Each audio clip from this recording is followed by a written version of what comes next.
A fierce and deeply divisive debate is erupting in Congress over how Americans should prove their identity at the polls. Lawmakers are clashing over the very foundation of the nation's voting process, with both sides warning of dire consequences if the other prevails. The stakes are high, and the rhetoric is only intensifying as the country watches closely. At the heart of the controversy is a new national voter ID law, known as the SAVE Act, recently introduced by House Republicans. This sweeping bill would establish strict federal standards for voter registration and identification, requiring all voters to present government-issued photo ID at the polls. Supporters argue it's a necessary step to prevent fraud and restore public trust in elections, while critics warn it could disenfranchise millions, especially minorities, the elderly, and rural voters who may have trouble obtaining the required documents. Senate Democrats, led by Minority Leader Chuck Schumer, are firmly opposed to the SAVE Act. They call the bill unnecessary, pointing to a lack of evidence of widespread voter fraud, and argue it's a thinly veiled attempt to suppress turnout among groups that traditionally lean Democratic. The fight has escalated beyond policy disagreements. It's now tied directly to government funding, with House Republicans attaching the SAVE Act to must-pass spending bills, raising the stakes even higher. This high-stakes maneuver risks triggering a government shutdown if no compromise is reached. Both parties claim to be defending the core of American democracy. Republicans insist they're protecting the integrity of elections, while Democrats say they're standing up for the fundamental right to vote. The nation is left watching as the possibility of a shutdown looms, with essential services and federal workers caught in the crossfire. The outcome of this battle could fundamentally reshape how millions of Americans cast their ballots in future elections. The SAVE Act, if passed, would mark one of the most significant changes to federal voting law in decades. In this video, we'll break down what's actually in the SAVE Act, explore the arguments from both sides, and examine what's truly at stake for the future of American democracy. The battle lines in Washington are drawn sharper than ever, and the consequences of this fight could be historic. As lawmakers dig in, the nation faces a pivotal moment that could define the rules of democracy for generations. Let's dive into the details, the drama, and the real-world impact behind this high-stakes showdown.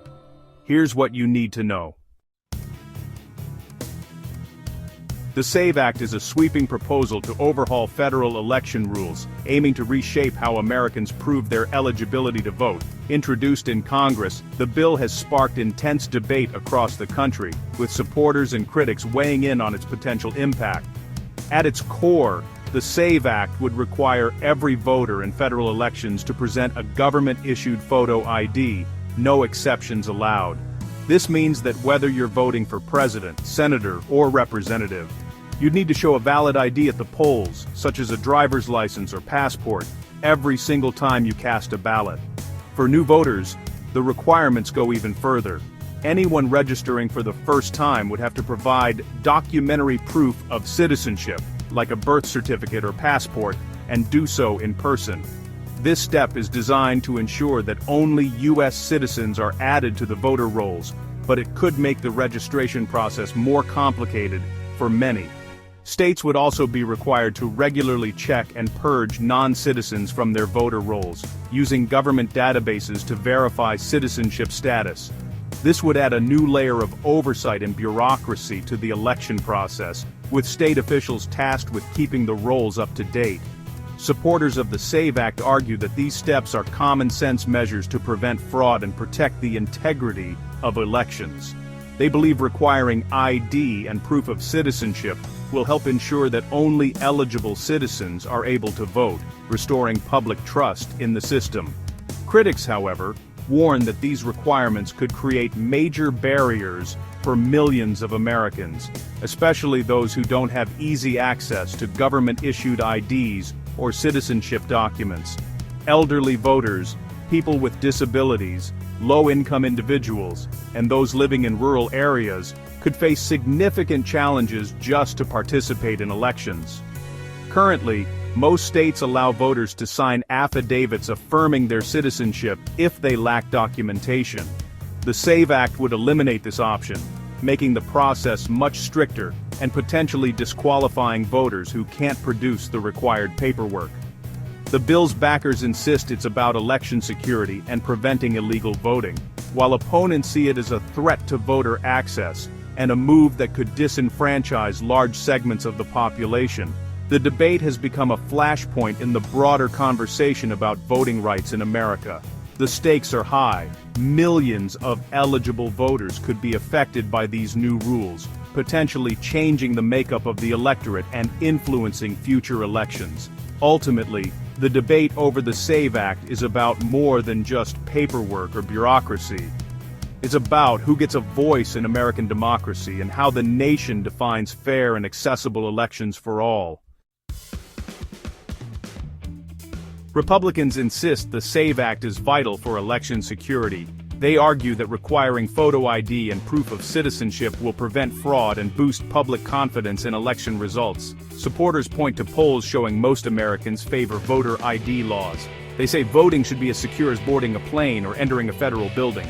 Republicans believe a uniform national standard will reduce confusion and distrust across states.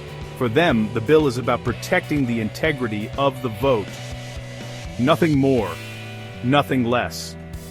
They see the SAVE Act as a necessary step to restore faith in democracy. The message: easy to vote, hard to cheat. Senate Majority Leader Chuck Schumer and Democrats see the SAVE Act as a tool for voter suppression. They argue the bill targets problems that barely exist, like widespread non-citizen voting. Democrats warn the strict ID and citizenship requirements would hit minority, low-income, elderly, and student voters hardest. For many, getting the right documents is costly and difficult. The in-person proof of citizenship rule would make voter registration drives nearly impossible. Democrats say the real threat isn't fraud, but laws that block eligible citizens from voting. Schumer vows the bill is dead on arrival in the Senate. For Democrats, the focus should be on expanding access, not creating new hurdles. They see the SAVE Act as a solution in search of a problem.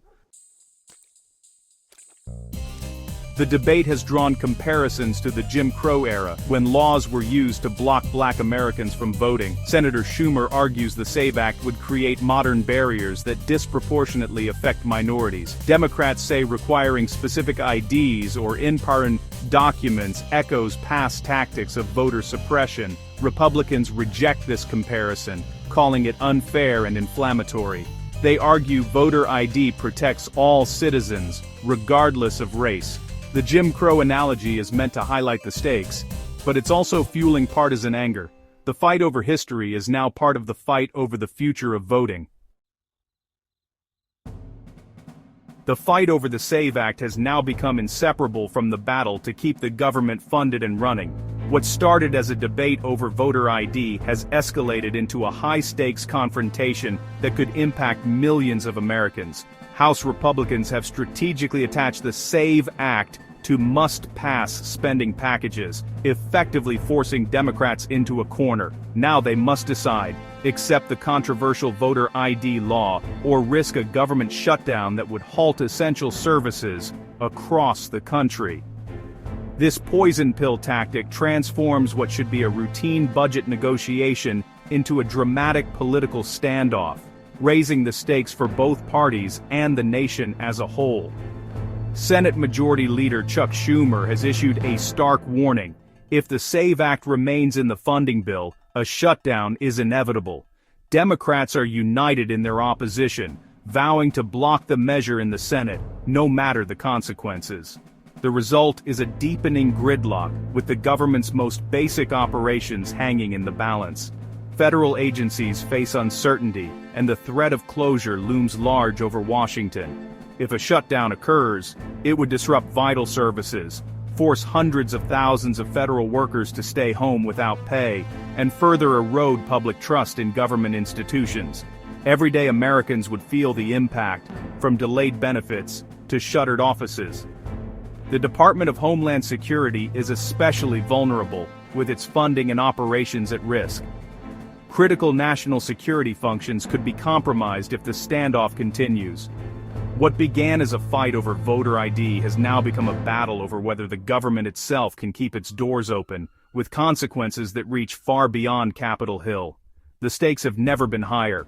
The outcome will affect not just politicians, but every American who relies on government services and stability.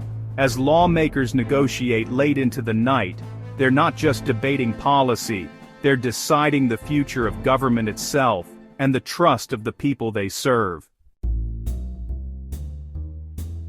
As a shutdown looms, both parties are scrambling to shape the narrative. Republicans say Democrats are willing to shut down the government to block election security. They frame themselves as defenders of integrity, forcing a public debate on voter ID.